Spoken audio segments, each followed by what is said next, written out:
Good morning, Reverend Laura. Good morning, Reverend Elizabeth. Greetings to you as we're meeting at this intersection of time and space on Saturday morning in Salem, Massachusetts, where as the snow is piling up outside of my windows, even if we weren't online because of the pandemic, we would have been online anyway because of the sheer amount of snow that's piling up. How are things in Utah? Well, this morning they are clear and very cold. We have not had that much snow, and that's been a concern the last few years, is the dryness here in Utah. We depend so much on the snowpack for our water here in the desert. Weather has a way of just kind of getting to the heart of things. This morning, as the wind was rattling my windows and we were preparing for a conversation about finding the sacred and broken things, that's not quite where I was, right? In that sacred place, worrying about whether I'm going to wake up tomorrow morning to a draft and some broken glass on the floor because of all this wind. When I first moved to Utah, the first week that my son was in school, we had a major windstorm and we lost a lot of our trees here. Some of our trees that had been around for 100 years were blown down in a single morning. It's definitely an experience of brokenness. We've been there too. In fact, our city has a program called the Salem Tree Project to try and replant some of the trees that we lost in a bad storm about 2 years ago. And it got me thinking that in the heartbreak of brokenness, a lot of times there's a lot of joy and empowerment in repairing things. I remember when I got my first apartment, a loved one gave me a book with a picture of Rosie the Riveter holding like a pink wrench on the cover, and it was called Dare to Repair, taking care of your house and taking care of your life. As I got older, I continued to enjoy fixing things, and eventually my spouse and I joined this organization called I Fix It that encourages and empowers people to repair all kinds of objects around their house, especially things that you don't think are possible to fix, like the more random, the better.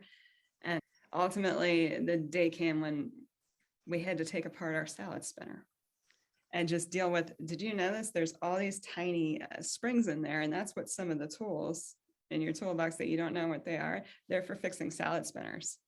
I had no idea. Yeah, he had no idea. And I had no idea either. We say if you can't fix it, you don't own it. And I'm not sure if that's true, but I do know how satisfying it was to just like press my palm against that. I still don't know what it's called, the top of your salad spinner, and hear it once again, spinning your lettuce leaves so that you can eat them nice and dry like God intended. You took the time to just clear everything that was on the table off, get your tools out, and repair something that's broken. I like what you said about, taking the time. I think that's really what is at the heart of repair and this idea of brokenness, especially now when we feel so under this blanket of the pandemic. It can feel hard to find time. Time feels so maybe scattered, or it feels so different. And just finding the emotional energy to repair or to even sort of tend to brokenness can feel really stressful. Last week, as life would have it, I managed to step on the edge of the curtain in my bedroom as I was making my bed, and I tore the curtain rod right out of the wall. So there I was trying to like hold the curtain rod and call my son because I didn't want it the other side to tear out, and there was this giant hole now in the wall, and finally I got myself kind of through that process, and I just started to cry because I thought, I don't know, like I'm just at my wit's end. I can't believe I was so distracted that I did this, and now I have to do this one more thing. And I was telling my partner upset I was about the whole thing, and said, I just want to call a repairman because I just can't, deal with this right now. I've got so much off my plate. What did she say to that? And she said to me, no, you're going to fix that thing yourself. You don't need to call a handyman. And because you just bought that house, part of you getting to know that house and that house getting to know you is you taking the time to repair it. And so I haven't repaired it yet, but I know that I can, and I will. Yeah. I think taking the time is always going to be part of that. Like, even if we sort of shed the idea that we are talking about stuff and we are talking about the relative privilege of being able to decide whether to fix something, taking the time, I think, is always a relevant part of what it means to be among brokenness and to seek the sacred. You and I had agreed to kind of each bring a piece of our experience of being amid the brokenness in our lives. And so there are some things that we can't fix, and there are some people that we don't need to. I'd love to hear what you brought. I will keep missing things. I will meet your confused smiles with one of my own, patiently introducing myself again and again. And then asking if you remember that time that we went ice skating, or that great find at the yard sale last summer. I will ask you if you remember what you got me last Christmas. I will keep missing things, conversationally searching for what might be floating in the breeze or crawling around the grass between us. I will keep listening, finally settling in to join you on your sun-warmed bench. I will find you where you are. I will stay with you here. And I'll say, it's nice to meet you too. Thank you for letting me share. There's such a sweet companionship in that piece of meeting people where they are with such compassion and patience and gentleness. Thank you. That reminds me of our opening poem with Alice Walker about the idea of keeping those broken things.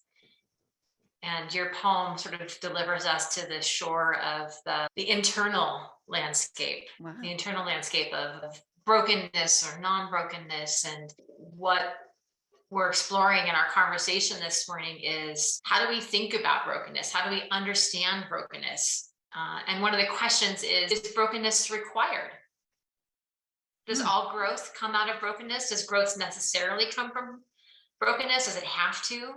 And this is something that I know I have thought about a lot as a feminist theologian, this idea that, in Western culture, like, it's really easy to get caught up in sort of inherent brokenness. And there's like really strong narrative because we're Judeo-Christian in our orientation, that it's really easy to go to that space of inherent brokenness, and we need to be redeemed, and we need to repent. And I know some of those words are hard for us as Unitarian Universalists, but it is part of this sort of way in which we understand the cycles of our life.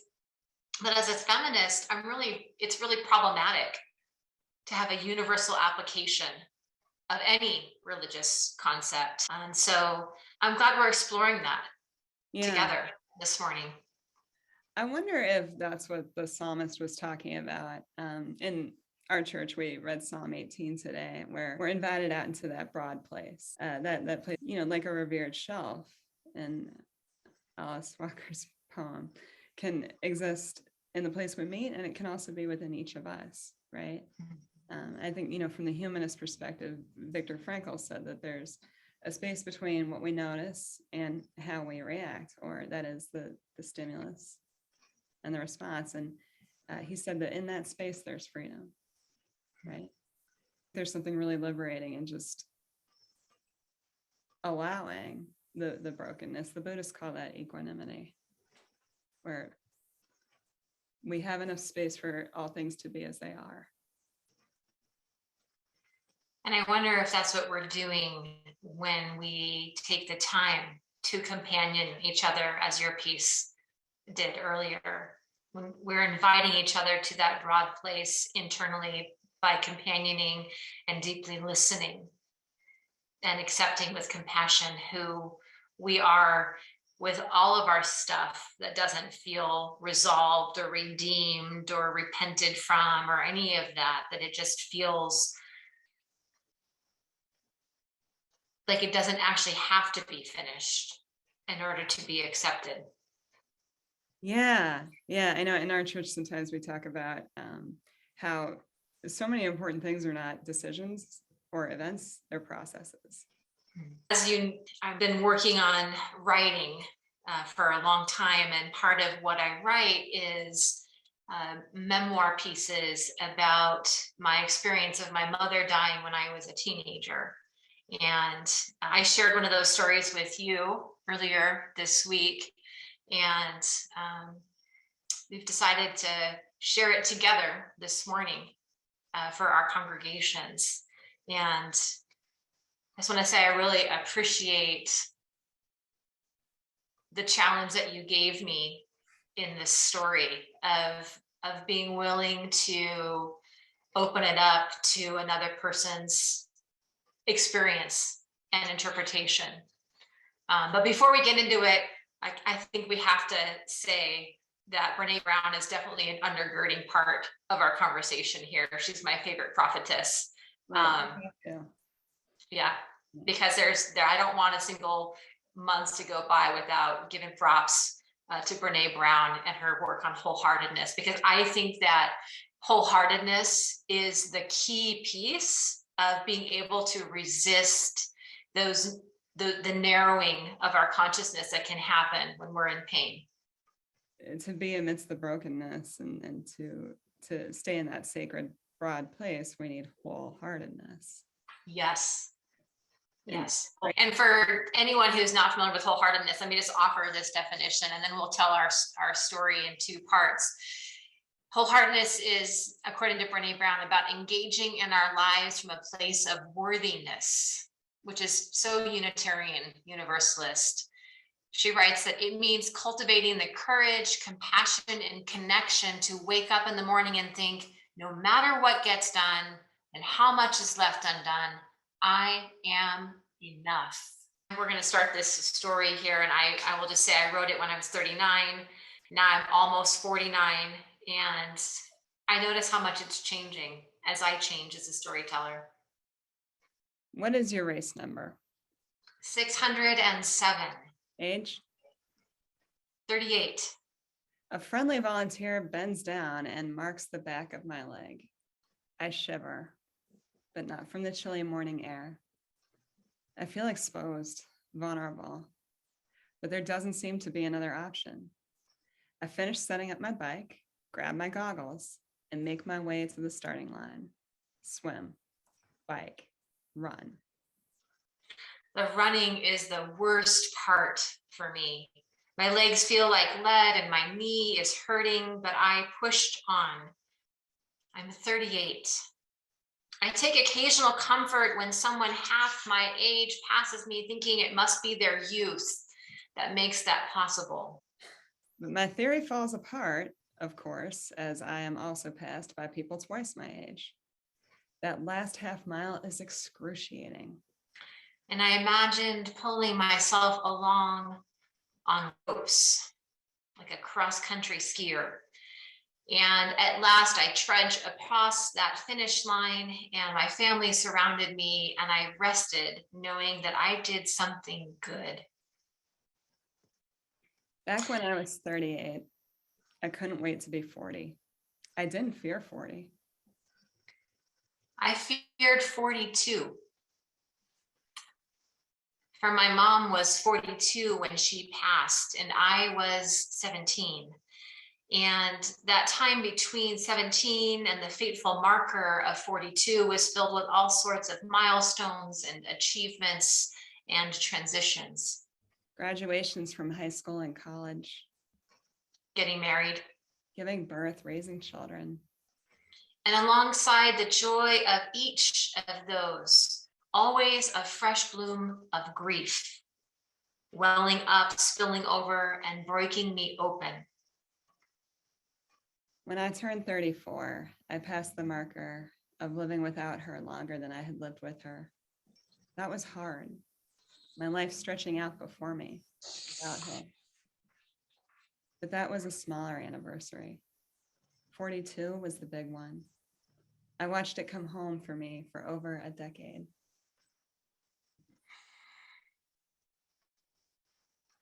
When I look back now at 49 on those stories, what is really clear to me is that it was sort of captivating, this idea of getting closer and closer to that age, and that it was not a rational fear. It was really messy, and it was dark, and that what was so fear-based for me was not that, like, I thought I was going to die too at 42. Like, that was not part of it. But what I was afraid of was that I was somehow not going to be good enough at 42. That my life wouldn't matter that much when it was all done unless I was doing something.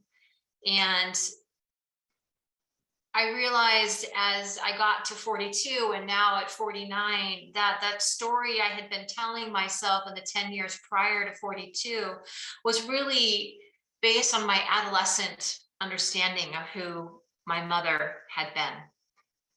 I had told myself that she had died too young, and she hadn't had a chance, and that somehow she hadn't found her bloom, or she hadn't, found her purpose. And when I got to 42 and in the years since, I've realized that that's a total, if I could say this from the pulpit, a BS story. That actually I had no idea who she was. And that fullness in life comes from our own determination of who we are and what's important to us. And that was what began to liberate me from that fear. Yeah. I heard someone say the other day that for them, the sanctity of brokenness and loss is that it has happened, right? I think when we look at, honestly, even something as simple as a broken object, or we're thinking about the story Humpty Dumpty, right? I can't tell you how many times I've heard that story, but I never noticed before that, like, the egg falling apart happens right at the very beginning. And then what is the story, right? I don't think we do always know whether we're going to grow from brokenness, but in that stillness, and then what? And in that Humpty Dumpty version we read this morning, it's all about going beyond the original rhyme and actually putting Humpty Dumpty back at the center of their own story. Humpty Dumpty ultimately climbs that wall, jumps off of it, and cracks open and is transformed. I wonder, my friends, where will you find that moving forward into this week, where things will break? Things are already broken. All of us already have so much that we're carrying. But what will transformation look like for you? And how will you companion those that you're traveling with to do the same? May we all remember that the culmination of any transcendent experience, whether it changes you or not, is being brought right here to this broad place where there's room for all of us. That broad and still place. So let us close with this blessing. In our house, may there remain an honored shelf, upholding all love's guidance before us. We will keep broken things and be delivered among a humble people, brought out here into a broad place. Our beauty is that we need not ever be fixed. Our salvation here in living life loved. We will keep broken things. Amen. And be so.